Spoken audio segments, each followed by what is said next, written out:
This isn't the sound of a woman breaking down. It's the sound of one preparing for war.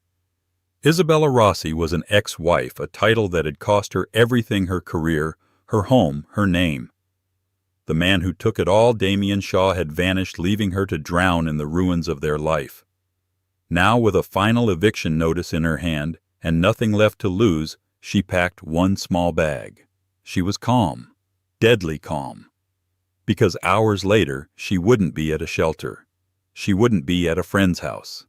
She would be standing at the 30-foot wrought iron gates of Sebastian Cole, the most reclusive and ruthless billionaire in America. And in her bag, she carried the one secret that could destroy them all. The silence in apartment 3B was absolute, broken only by the thin metallic zip of a Toomey suitcase. It was the last good thing she owned. Isabella Rossi folded her few remaining possessions with a precision that bordered on surgical. A gray cashmere sweater, 2 silk blouses, a simple black dress, toiletries, and finally a thick leather-bound book that looked like an old-fashioned ledger. She placed it at the bottom beneath the clothes, a hidden weight. She was calm. It was this calmness that had terrified her ex-husband Damien Shaw during their divorce proceedings. He had expected tears, screaming, a public spectacle. He had, in his own words, left her with nothing. He had taken their shared business, the glittering Shaw and Rossi Fine Arts Gallery in Soho, and leveraged it into oblivion, encumbering their joint assets with so much debt that the divorce settlement was a joke. The judge, bamboozled by Damien's high-priced lawyers from a top-tier Manhattan firm, had looked at her with pity. "Miss Rossi," he'd said, "your signature is on the business loans. The debts, unfortunately, are marital." Damien, sitting across the courtroom, had given her a small, tight smile. The same smile he'd given her when he first proposed, the one that made her feel seen, and the one he'd given the 22-year-old socialite Chloe Ryder when the New York Post snapped their picture in St. Bart's. That was 6 months ago. Now Isabella was in a 400-square-foot studio on the Upper West Side with peeling paint and a view of an air shaft. The eviction notice taped to her door, stark and final, had been the last domino. The debts had finally, irrevocably consumed her. She was 42 years old, a world-renowned expert in pre-Raphaelite art, and she was, by every legal definition, a destitute failure. Most women would be hysterical. They would be calling friends, family, a hotline. Isabella, however, felt a strange, cold clarity. The panic had burned itself out weeks ago, leaving this hard, quiet resolve. She looked at the small mahogany box on her dresser. It held her wedding and engagement rings. She'd kept them, thinking one day she might sell them for rent. But no, they were part of this. She walked to her small desk. Beside the eviction notice was a stack of final demands from creditors, and beneath them a single pristine business card she had found while sorting through the financial wreckage of her marriage. It was thick, cream-colored cardstock embossed with a simple, elegant crest. Sebastian Cole. Private Investments. There was no address, just a single private phone number. Sebastian Cole, the Grey Wolf of Greenwich. A man who made billionaires look like middle management. He was a legend, a recluse, and according to her ex-husband, the devil himself. Years ago, Damien had lost a fortune in a hostile takeover bid. The man on the other side, Sebastian Cole. Damien had spent years ranting about him, blaming Cole for every setback, painting him as a monster who destroyed companies for sport. Isabella picked up her phone. She didn't call the number. A call could be ignored. A call was weak. She zipped the Toomey bag. She put on her best coat, a dark wool trench that still held its shape. She picked up the rings. She walked to a pawn shop on 9th Avenue and sold them for $800 in cash. It was enough. She took the subway to Grand Central Terminal, the polished leather of the suitcase handle cool in her palm. She bought a one-way ticket on the Metro North to Greenwich, Connecticut. She wasn't running away. She wasn't seeking shelter. She was an ex-wife, a ruined woman with nothing left. And that, she knew, was the most dangerous kind of woman in the world. She was calm because she wasn't going to Greenwich to ask for help. She was going to present a bill. The train from Grand Central moved from the graffiti-scarred tunnels of Harlem into the manicured autumnal suburbs of Westchester. Isabella watched the world transform. The concrete grime gave way to sprawling lawns, stone fences, and glimpses of imposing colonial houses. By the time the conductor called Greenwich, the air itself felt different, thinner, colder, saturated with the scent of old money and damp leaves. A taxi carried her from the quaint station winding through private roads shielded by towering oak and maple trees. The driver, seeing her single bag and determined expression, hadn't asked questions. He knew the addresses in this part of town. He finally pulled up to a set of 30-foot-high wrought iron gates. They were black, severe, and topped with sharpened spikes. A high gray stone wall disappeared into the forest on either side. There was no house visible. There was only the wall, the gates, and a small discreet security box. "This is it. Graywood," the driver said, his eyes meeting hers in the rearview mirror. "You want me to wait?" "No, thank you." She paid him in cash, adding a generous tip. She needed no witnesses to her potential failure. The taxi pulled away, its engine noise swallowed by the dense woods. Isabella was left alone, a small figure with a single suitcase facing a fortress. She took a breath, the cold November air sharp in her lungs. She walked to the intercom. A moment later, a crisp, disembodied voice crackled from the speaker. "This is a private residence. You are trespassing." "My name is Isabella Rossi," she said, her voice perfectly steady. "I am here to see Mr. Sebastian Cole." "Mr. Cole is not receiving visitors. You are not on the schedule." The voice was dismissive. This was a place used to turning away hopeful salespeople and the desperate. "I am aware I'm not on the schedule," Isabella said, pitching her voice to be clear, firm, and devoid of pleading. "Please deliver a message to Mr. Cole. Tell him Isabella Rossi is here, and tell him I have the Rossetti ledger." A beat of silence. "I don't know what that means. Please leave the perimeter." "Add one more thing to that message," Isabella insisted, her heart now hammering against her ribs, but her voice remaining a perfect, calm monotone. "Tell him it concerns Damien Shaw." This time the silence stretched. 1 second, 10, 30. She could feel a camera invisible staring at her from somewhere in the stone. She did not fidget. She did not look away from the speaker box. She stood as if she had every right to be there. Finally, the voice returned, all condescension gone, replaced by a cold, neutral efficiency. "Mr. Harrison will be down to collect you." A heavy thud and a hydraulic hiss, and the massive iron gates began to swing slowly, silently inward. A full minute later, a black Range Rover, the kind that looks more armored than civilian, drove down the long, winding drive. It stopped directly in front of her. A tall, impeccably dressed man in his 50s with the build of a former operative and the suit of a CEO stepped out. This was Mr. Harrison, the man whose voice she'd heard. He didn't offer to take her bag. He simply opened the rear passenger door. "Ms. Rossi," he said. It was a statement, not a question. "Mr. Harrison?" She slid into the plush leather interior. The door closed with the solid, airtight sound of a bank vault. They drove for what felt like miles through a forest so dense it was clear Cole had bought the surrounding hillsides just to preserve his isolation. They rounded a final bend, and Graywood appeared. It wasn't a mansion. It was a monument. A sprawling structure of gray stone, steel, and glass. It didn't sit on the landscape. It dominated it. It was cold, beautiful, and utterly terrifying. Harrison escorted her inside. The interior was vast, with ceilings 3 stories high. The art on the walls wasn't decorative. It was a statement of power. A massive Anselm Kiefer here, a wall-sized Gerhard Richter there. It was a museum curated by a predator. She was not told to wait. She was led directly through the cavernous space to a set of tall oak doors. Harrison opened one. "Mr. Cole?" Isabella walked in. The room was a library, but unlike any she had ever seen. 2 stories of books, a roaring fireplace, and a wall of glass overlooking a sheer cliff face and the rolling gray Connecticut hills. A man stood by the window, his back to her. He was tall, silver-haired, and wore a bespoke charcoal suit that probably cost more than her old gallery. "Damien Shaw," the man said, his voice a low rumble. He turned and Isabella finally saw him. Sebastian Cole. His eyes were the color of a winter sky, pale, clear, and cold.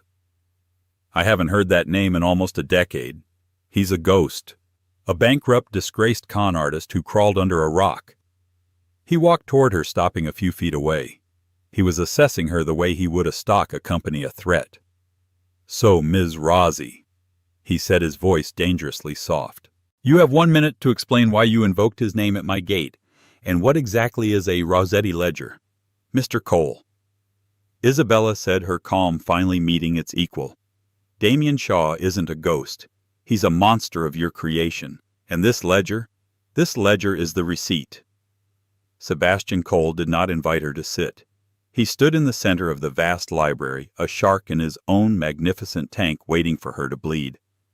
"A monster of my creation," he repeated, a flicker of cold amusement in his eyes. "Ms. Rossi, I knew Damien Shaw for exactly 6 weeks. He was a junior associate at a firm I was acquiring. He was arrogant, reckless, and frankly mediocre. I crushed his hostile bid for my subsidiary not because it was a threat, but because it was an annoyance. Like swatting a fly. He bankrupted himself trying to fight me. That wasn't creation. That was natural selection." Isabella held his gaze. "You think that's what happened? You think you won?" She unzipped the Toomey suitcase right there on the priceless Persian rug. She bypassed the clothes and pulled out the thick leather-bound ledger. She held it. She didn't hand it over. "You're an art collector, Mr. Cole. I know you are. The art newspaper has called your collection singularly aggressive. You buy what you want, and you remove it from the world." "Get to the point," Cole said.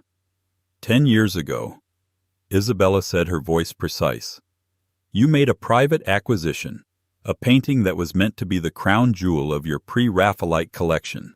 A lost masterpiece. The Salutation of Beatrice by Dante Gabriel Rossetti. It was purchased through a Swiss proxy from a distressed noble family in Italy. It cost you through back channels $12 million. Cole's expression didn't change, but the air in the room crackled. The temperature seemed to drop 10 degrees. Harrison, who had been standing by the door, took one almost imperceptible step forward. "The painting was declared authentic," Cole said, his voice flat. "It was vetted by the highest experts." "No," Isabella said. "It was vetted by one expert, a young, ambitious appraiser who had just co-founded a gallery with her brilliant, charismatic new husband. An expert who was so blinded by love and ambition that she staked her entire reputation on a forged provenance. My reputation." She finally stepped forward and placed the ledger on a massive mahogany desk. "Damien didn't lose to you in that takeover bid, Mr. Cole. He let you win. It was a smokescreen. While you were busy crushing his mediocre public bid, he was running the perfect long con. He used the chaos of the merger to access your private acquisition fund, your off-books passion projects. He knew you were hunting for a Rossetti, so he found one." Cole was perfectly, terribly still. "A fake." "A masterpiece of a fake," Isabella corrected him. "He spent a year creating it. The provenance was a work of fiction so brilliant it was almost art itself. He used me, my expertise, my credentials to give it the final seal of approval. And you, the gray wolf, the man who could see every angle in the market, bought it without a second thought." She tapped the ledger. "He used that $12 million, your $12 million, to build Shaw and Rossi Fine Arts, to build the life he just stole from me. He didn't just bankrupt himself fighting you, Mr. Cole. He bankrupted me using your money. He built his entire empire on the humiliation of Sebastian Cole." Cole stared at the ledger, his jaw working. The idea that he had been made a fool of, that his greatest victory was a cover for his greatest humiliation, was a poison he couldn't swallow. And this ledger, he finally asked, his voice a rasp. Damien is a narcissist, Isabella said. He couldn't help himself. He had to document his genius. It's all in here.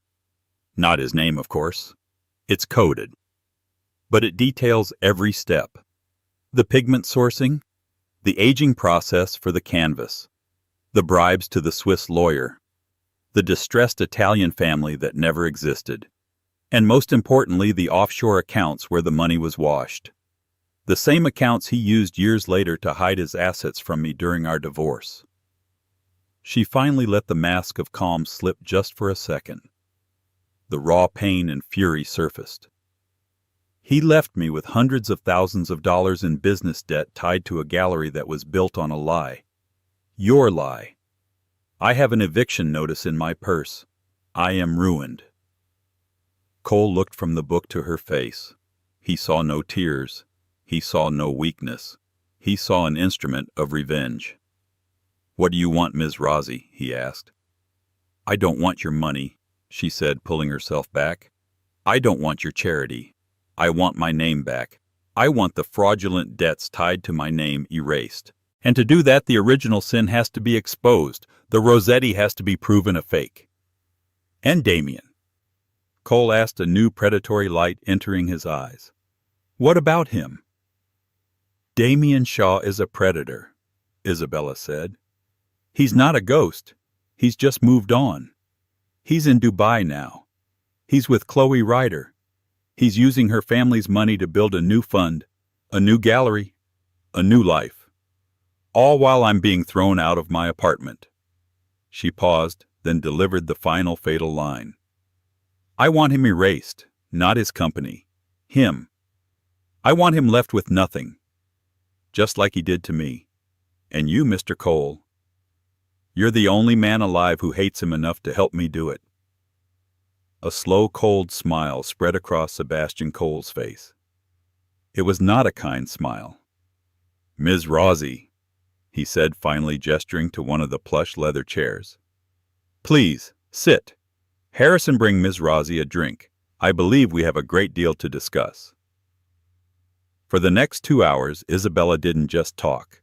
She performed an autopsy. With the Rossetti ledger as her guide, she walked Sebastian Cole through every facet of Damien's psyche. She explained the codes, the shell corporations, the network of contacts. She laid bare the mind of the man who had fooled them both. Cole, for his part, was a chillingly fast learner. He absorbed the information with an intensity that was almost physical.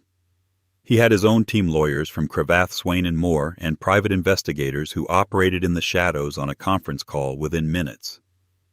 He's not just in Dubai, Cole mused, pacing in front of the fireplace. He's been using Ryder's name to get access to the Al Maktoum circles. He's trying to legitimize himself as a major player in the Middle Eastern art market. He's repeating the pattern, Isabella said. He's using her credentials, her family's money, just like he used my expertise. Once he has what he wants, he'll drain her family's accounts and disappear, leaving her to take the fall. A reptile, Cole said, not without a trace of professional admiration for the sheer audacity of the con. He sheds his skin and leaves the husk behind for the predators. I was the husk, Isabella said, her voice flat. Now Chloe Ryder is. A plan began to form a complex structure of finance, law, and deceit. Cole's team could freeze assets, but to truly destroy Damien, they needed to catch him in the act. They needed to lure him out of the safety of Dubai, away from the protection of the Ryder family's wealth. He has one weakness, Isabella said, leaning forward. The same one that made him keep this ledger, his ego. He can't stand the idea of a prize he can't have. The bait, Cole said. We need something better than the Rossetti. There is, Isabella said, her mind already working. There's a story he and I always obsessed over, a myth in the art world, a companion piece to a famous Vermeer the Concert which was stolen from the Isabella Stewart Gardner Museum in 1990. The myth is that a private sister painting The Reading exists and is in a private European collection. Does it exist? Cole asked. No, Isabella said, but Damien always believed it did. He believed he was the only one smart enough to find it. If he got a whisper that the reading was surfacing, that Sebastian Cole was moving to acquire it, he would do anything to intercept it, to steal it from you, to prove he was smarter than you all over again. Cole's smile returned. Oh, this is good. This is very good. We'll leak it through a source at the art newspaper. We'll set the stage. A private sale. London, neutral ground. He'll come, Isabella said. He won't be able to resist. He'll come and my people will be waiting. We'll have the London police Interpol. We'll have him arrested for the Rossetti fraud for starters. The evidence in this ledger combined with my testimony, he'll be buried. It was a perfect, cold, and brilliant plan. A plan for revenge meticulously crafted in a billionaire's library. As the final details were being sketched out, the oak door opened. Harrison stepped in his face, a mask of professional urgency. "Sir," he said to Cole, his voice low, "you have an unexpected visitor at the gate. I would not normally trouble you, but she's invoking the same name Ms. Rozzi did." Cole raised an eyebrow. "Who is it?" "Her name is Chloe Ryder," Harrison said. "She's alone. She's hysterical. And she says Damien Shaw has disappeared with over $20 million of her father's money." Isabella's blood ran cold. She stood up. "She's here? Now?" Cole looked from Isabella to Harrison. The plan so perfectly constructed had just been shattered, or perhaps it had just been handed a new, far more potent weapon. "Harrison!" Cole ordered, a predatory gleam in his eye. "The poor girl looks distressed. Bring her in." Chloe Ryder was not the woman Isabella remembered from the gossip pages. The creature who was half led, half dragged into the library by Mr. Harrison was a wreck. Her blonde hair was matted, her mascara running in black rivers down her pale cheeks. She wore an expensive Balenciaga sweatshirt, but it was stained with what looked like coffee or perhaps wine. She was 23 years old, and she looked like a child who had just seen her entire world burn down. When she saw Isabella, she stopped dead. Her face, already pale, turned a ghostly white. "You," Chloe whispered, her voice cracking. "Oh, God, you're her. Isabella. Ms. Ryder." Isabella said, her voice devoid of pity. It was one thing to see this woman in a photograph. It was another to see her in the flesh in the home of the man she had come to for help. "What is she doing here?" Chloe demanded, turning on Sebastian Cole. I came to warn you. Damien, he's coming for you." Cole, ever the puppet master, simply gestured to another chair. "Please, Ms. Ryder, calm yourself. It seems we have a mutual interest. Ms. Rozzi is my guest. Now tell me, what has Damien done?" Chloe collapsed into the chair, her body racked with sobs. "He's gone. He's just gone." It took Harrison bringing her a glass of water which she drank and a brandy which she clutched for the story to come out in fragmented, terrified bursts. It was exactly as Isabella had predicted, only faster. "He was so charming," Chloe wept. My father hated him. He said he was a fraud. But I didn't listen. Damien had used her. He'd used her name to open doors to meet the wealthiest families in Dubai. He'd convinced her and her father, a powerful industrialist named Arthur Ryder, to invest $20 million as seed money for a new exclusive art fund. A sure thing. "The money was wired to an account in Switzerland 3 days ago," Chloe choked out. "Yesterday. He was gone. His penthouse is empty. His phones are disconnected. The bank says the account is empty. It's all gone. $20 million. "And he's coming for me, you said," Cole prodded gently. When he found out he went insane," Chloe said, her eyes wide with fear. "He made calls. He has people. They found things. They found out about you, about the old lawsuit. They found out Damien was obsessed with you. He left a note." She fumbled in her pocket, pulling out a crumpled piece of paper. "I found it in his safe. It just says, 'Tell Sebastian Cole I'm finally coming to collect the interest.'" Isabella and Cole locked eyes. This changed everything. Damien wasn't just running a new con. He was actively planning a new attack on Cole. "And my father," Chloe continued, oblivious to the silent communication. He's going to the authorities. He's going to have Damien arrested, but he thinks I was in on it. He thinks I helped him. He's cut me off. He said I'd be lucky if I don't go to jail with him."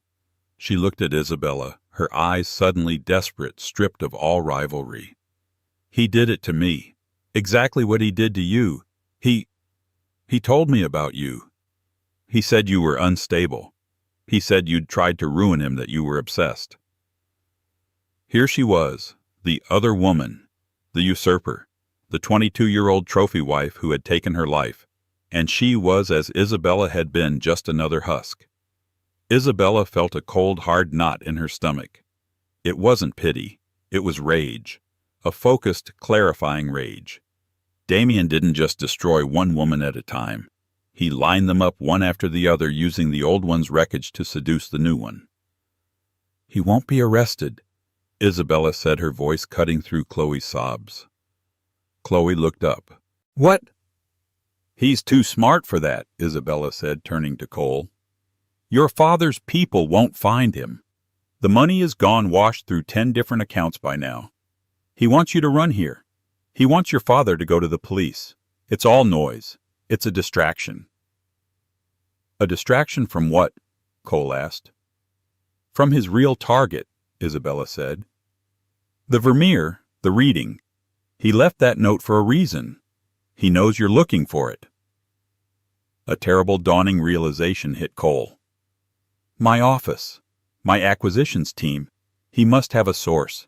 He's not reacting to our plan. He's been ahead of it." Damien wasn't waiting for them to set a trap. He was setting his own. He knew Cole would be his enemy, and he had used Chloe to fund his war, then left her to detonate like a bomb in their laps, a calculated, chaotic mess. "He thinks we're predictable," Isabella said. "He thinks you," she nodded at Cole, "will come at him with lawyers. And he thinks you," she looked at Chloe, "will dissolve into a puddle of tears and Daddy's money. He thinks I'm a non-entity, a piece of ancient history." She stood up and walked to the window, looking out at the gray, unforgiving landscape. "We're not going to London," she said. "What?" Cole said, standing as well. "We have to. The trap is flawed," Isabella said, turning back, her eyes burning with a new terrifying fire. "Because he's anticipated it. We're not going to catch him with a fake Vermeer. He's too good. He'd spot the fake and he'd be gone." "Then what do we do?" Chloe whispered, looking between the two powerful, frightening figures. Isabella looked at Chloe, the woman who had replaced her, the woman who had slept in her bed while she was being served divorce papers. She saw the shared, humiliating brand of Damien Shaw on her. "We're not going to use a fake painting," Isabella said, a dangerous, brilliant, and terrible idea blooming in her mind. "We're going to use a fake victim." She stared directly at Chloe Ryder. "He thinks you're a broken, hysterical child running home." "Fine. You're going to call him, you're going to find him, and you're going to tell him you're not broken. You're going to tell him you hate your father. You're going to tell him you have a new plan, a plan to get more." Chloe looked terrified. I can't. He's gone." "He's not gone," Isabella said. "He's just waiting. He has to be. He's waiting to see what you'll do, what Cole will do. You're going to call him, and you're going to offer him the one thing in the world he can't resist." "What?" Chloe asked. Isabella looked at Cole. "You don't just own a Richter, do you, Mr. Cole? You own the 1932 Picasso, Le Rêve." Cole nodded slowly, his eyes narrowing as he saw where she was going. "I do. It's worth $150 million easily," Isabella said. "You're going to tell him, Chloe, that you're so angry at your father and so in love with Damien that you're going to help him steal it. You have an in. Me." Chloe's jaw dropped. You. Yes. You'll tell him you found me the crazy ex-wife. That I'm living in squalor and I'm bitter and I want revenge on Cole. You'll tell him I'm willing to be your inside woman. For a price. Damien knows I authenticated the Rossetti. He knows my credentials. He knows I have the expertise to bypass a high-end security system. He will believe it. His ego won't let him do otherwise. You're going to rob Mr. Cole, Chloe stammered. No. Sebastian Cole said, the cold smile back wider than ever. We are going to set a trap. Not at Sotheby's, not in London, but right here, at Greywood. The plan was a whisper campaign played out over encrypted lines. Chloe, coached by Isabella, made the call. It took 2 days for Damien to respond, not with a call but with a text from a burner phone. Intriguing. Tell me more. The hook was set. Over the next week, Greywood was transformed. The bait wasn't just Le Rêve. It was the entire illusion. Isabella, playing the part of the disgruntled, vengeful expert, fed Damien information. She sent him security codes, all fake, supplied by Harrison. She sent him blueprints, also fake. She described Harrison's patrol routes, altered. Chloe, meanwhile, played the loving, rebellious ingenue, promising him a new life built on the ashes of her father and his rival. Damien, blinded by his own towering arrogance, saw only what he wanted to see. 2 broken women he had wronged now fighting each other to serve his interests. He saw his own genius reflected back at him. The night of the planned heist was a masterpiece of stagecraft. A violent howling storm, real but perfectly timed, lashed the Connecticut coast. Cole, in an incredible piece of theater, made a public departure via helicopter earlier that day, flying to Chicago for an emergency meeting. He was, in fact, sitting in Harrison's high-tech security command center, hidden in a sub-basement of the estate, watching everything on a bank of monitors. The Picasso Le Rêve hung in the West Gallery, a long hall of glass and steel. This was the trap. At 2:17 a.m., a sensor tripped. Damien Shaw, clad in black, moving with a predator's grace, slipped through a glass door Isabella had left unlocked. He was here. He hadn't sent a lackey. His ego demanded he do this himself. He moved through the dark, cavernous house, disabling the fake alarms exactly as Isabella had instructed. He was a ghost in the machine. He entered the West Gallery. The Picasso hung at the far end, softly illuminated. And standing in front of it, her back to him, was Isabella. Damien stopped. This was not part of the plan. Isabella, he hissed, his voice a low, dangerous purr. What are you doing? You're supposed to be on the perimeter. Isabella turned. She was not wearing tactical gear. She was wearing the simple black dress she had packed. She was perfectly calm. Hello, Damien, she said. He stepped into the light. He was thinner than she remembered, harder. The charm was still there, but it was coated in a reptilian sheen. You look like hell, darling. I almost feel guilty. You don't feel guilt, Damien, Isabella said. You feel appetite.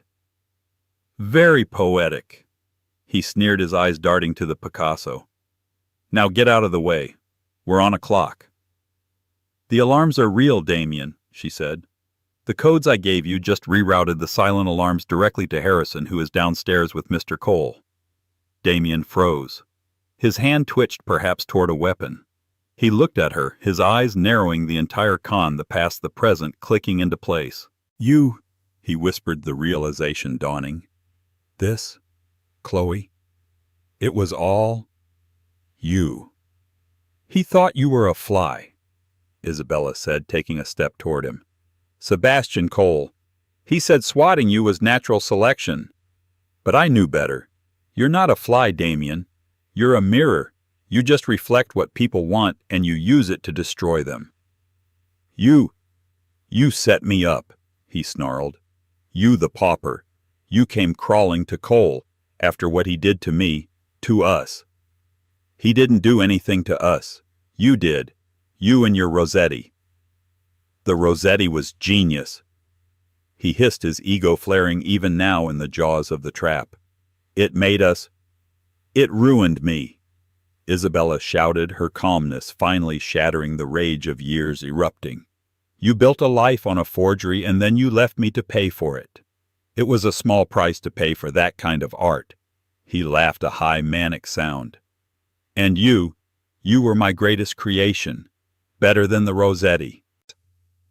That's where you're wrong, Damien, Isabella said, her voice dropping back to a lethal quiet.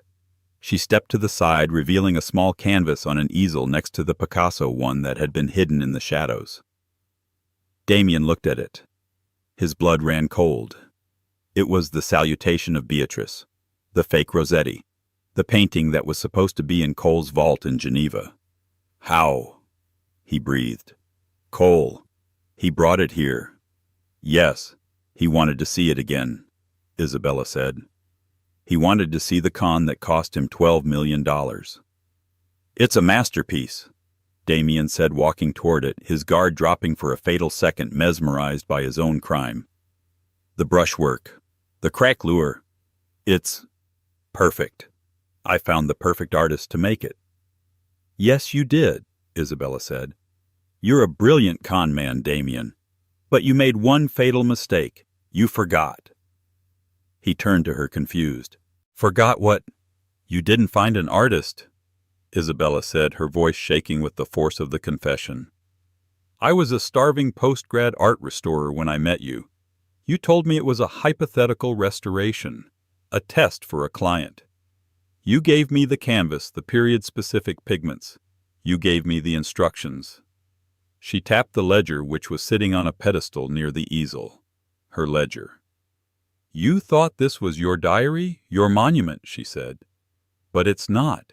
It's my studio log, your instructions, my notes, my chemical formulas. Damien's face went white. The final terrible truth dawned on him. It wasn't just my name you used to authenticate it, Damien, she said, her voice breaking with the shame and fury of a decade-old secret. It was my hand. I painted it. I forged the Rossetti for you. Damien stared at her, speechless. This was the one variable he had never calculated. The one piece of leverage she had, the one secret that bound them together. All these years, he stammered. All these years I kept quiet. Because if you went down for fraud, I went down for forgery. You used that to control me. You knew I'd never talk. You destroyed my life knowing I was chained to your crime. You left me with the debts knowing I couldn't expose the real reason our gallery was built, because it was a front to launder the money we stole. You wouldn't, he said, but the confidence was gone. I have nothing left to lose, Damien, she said. I came here ready to confess everything, to burn myself to the ground just to take you with me. But Mr. Cole, he's a practical man. He prefers a solution where only one person burns. On cue, the gallery doors at both ends hissed open. Floodlights snapped on blinding Damien. Mr. Harrison stood at one end. Sebastian Cole stood at the other. With him was Chloe Ryder and a very large, very angry man Isabella assumed was her father, Arthur Ryder. Checkmate, Cole said. Damien looked around, trapped. He looked at Isabella. You bitch! No, Damien, Isabella said, picking up the ledger. I'm just the ex-wife, the one you forgot. He lunged. Not for the painting, not for the door. He lunged for her. For the ledger. He never made it. Harrison moved with a speed that was inhuman, intercepting him in a single brutal motion. Damien was on the floor, his arm twisted behind his back. A cuff snapped on his wrist before he could even cry out. It was over. The reckoning did not happen in a courtroom. It was a bloodless corporate execution staged at 4:03 a.m. in the Graywood conference room. The storm outside had died, leaving an exhausted pre-dawn silence that was far more unnerving than the thunder. Damien Shaw sat at the center of the 30-foot mahogany table. He was a wreck. His black tactical gear was damp, his face was a sickly gray, and a small precise cut from Harrison's takedown was bleeding sluggishly onto his collar. The charismatic bravado was gone, replaced by the hollow, frantic eyes of a cornered animal. At the head of the table sat Sebastian Cole, looking as immaculate in his charcoal suit as if he'd just had a full night's sleep. To his right sat a bulldog of a man, Arthur Ryder, his face puce with a rage that seemed to be aging him by the minute.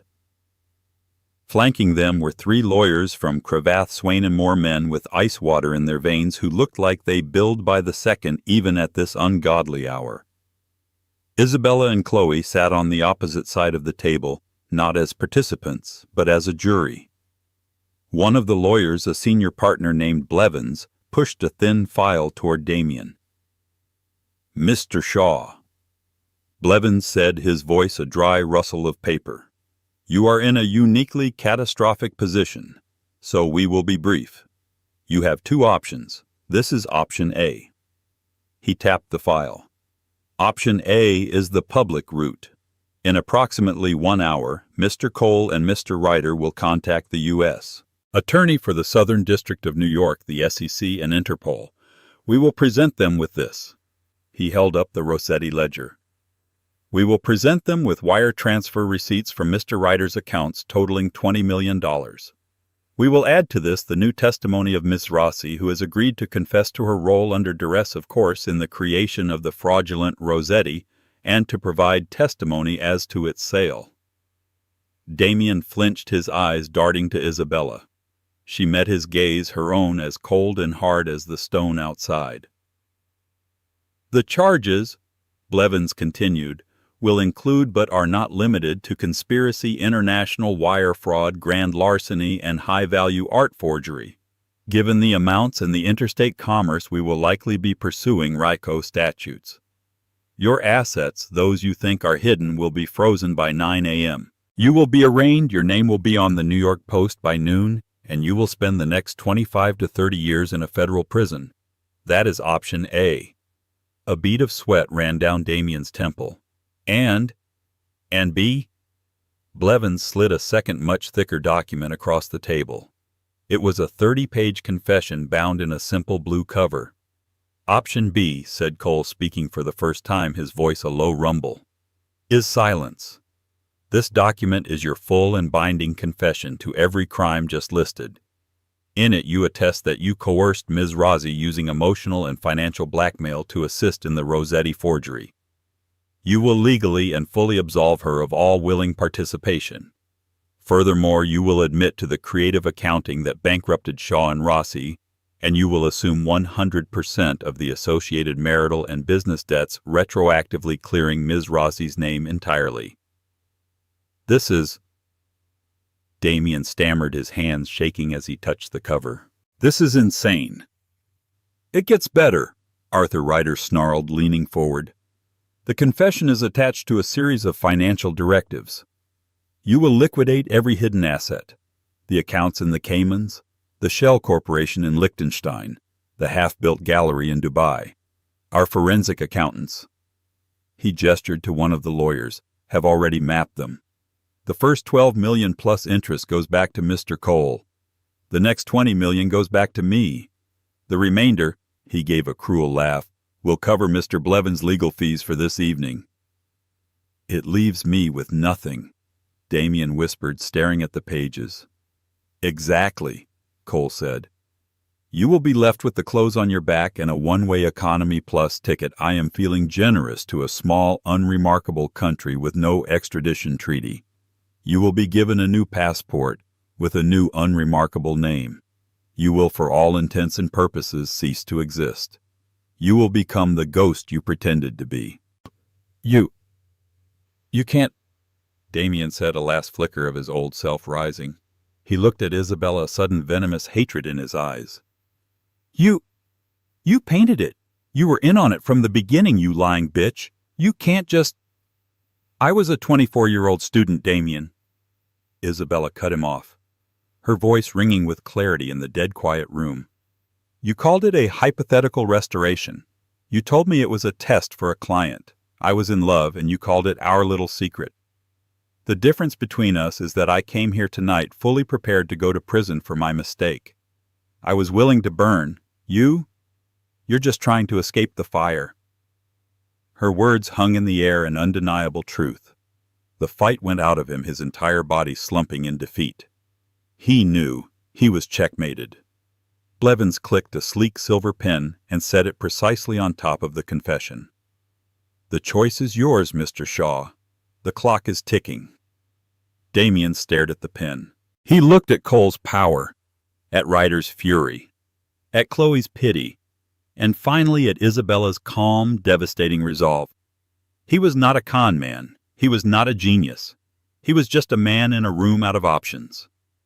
His hand, shaking with a tremor that would never truly leave him, picked up the pen. The only sound in the room for the next 5 minutes was the scratch of a soul being forfeit as he signed his name over and over, page after page. When he was done, he let the pen drop. Harrison and 2 of Arthur Ryder's private security men stepped forward. They didn't grab him. They simply flanked him. "It's over, Mr. Shaw," Harrison said. Damien stood a hollowed-out man.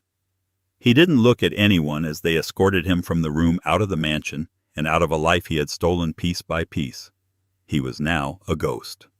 Yeah.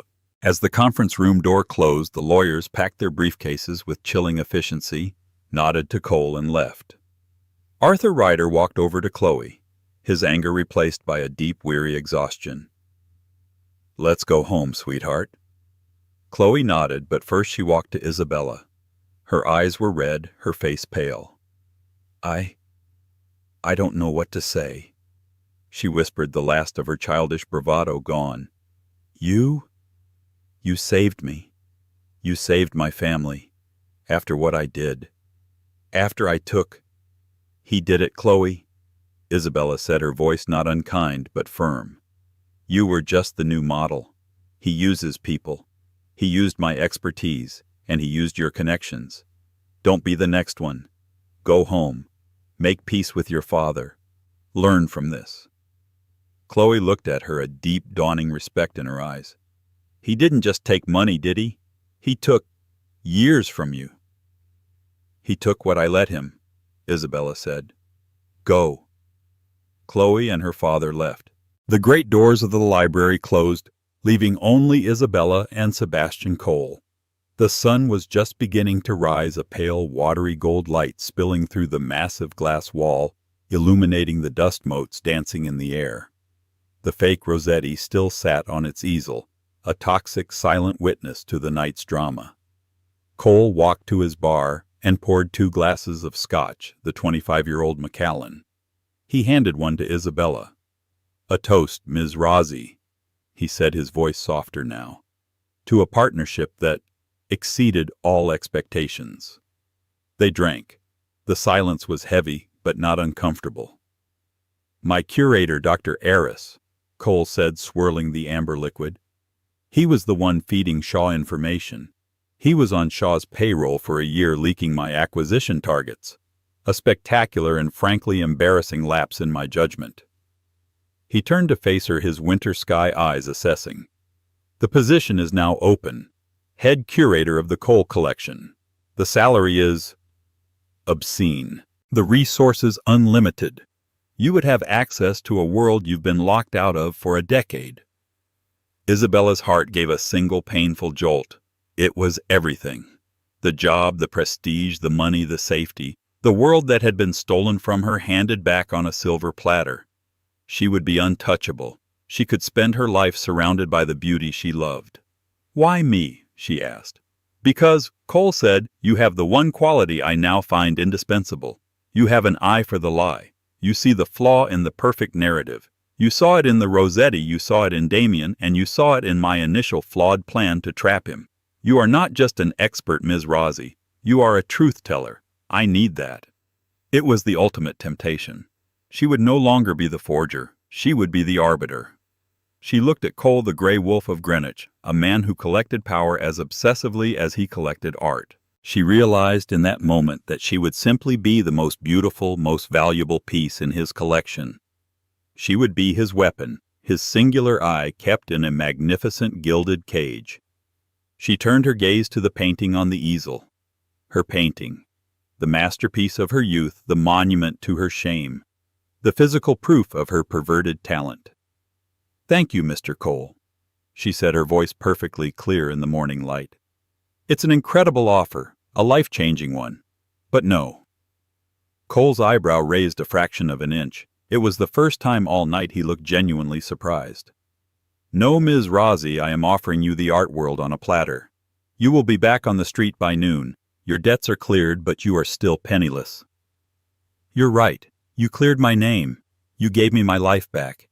That is all I came for, she said. She set her empty scotch glass down. That job, it's about protecting acquisitions.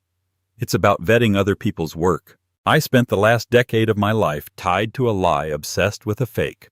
I am done with forgeries. I am done with validation. I am done with other people's art. She walked to the easel. She really looked at the painting. It was a masterpiece. She whispered a eulogy for her corrupted youth.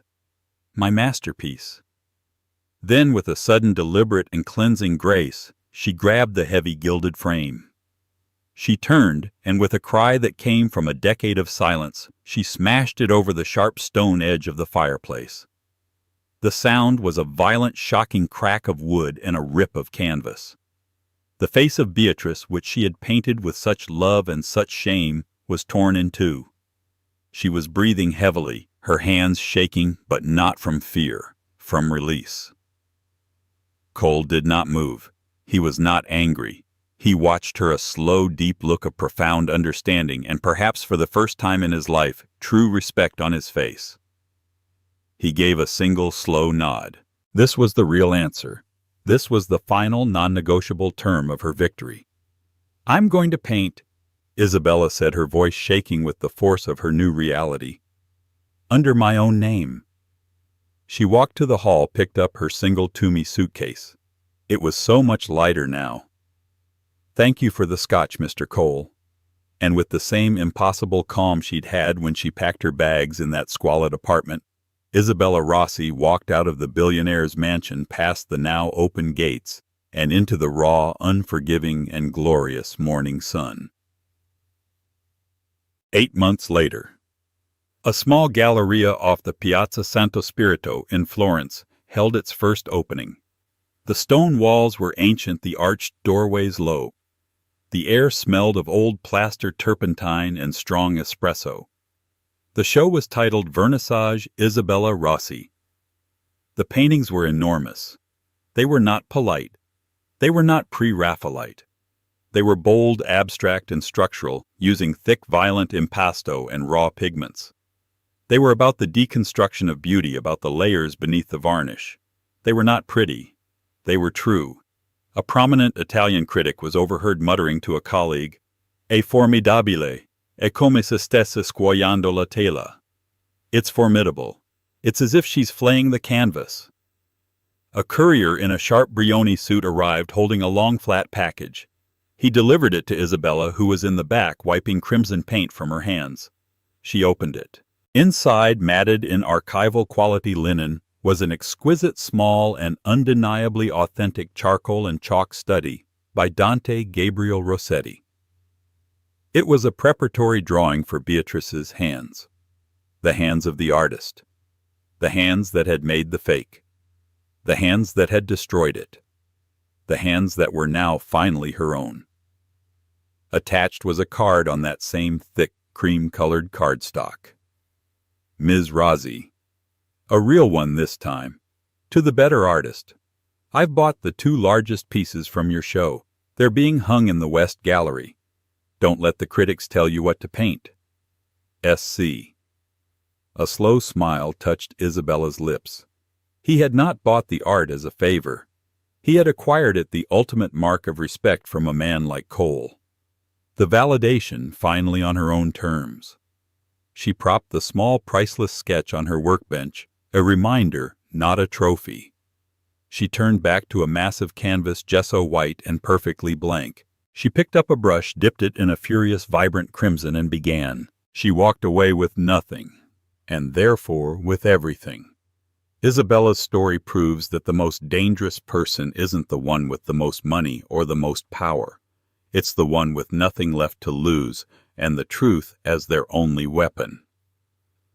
What did you think of Isabella's final choice? Was it brilliant or should she have taken the job with Cole?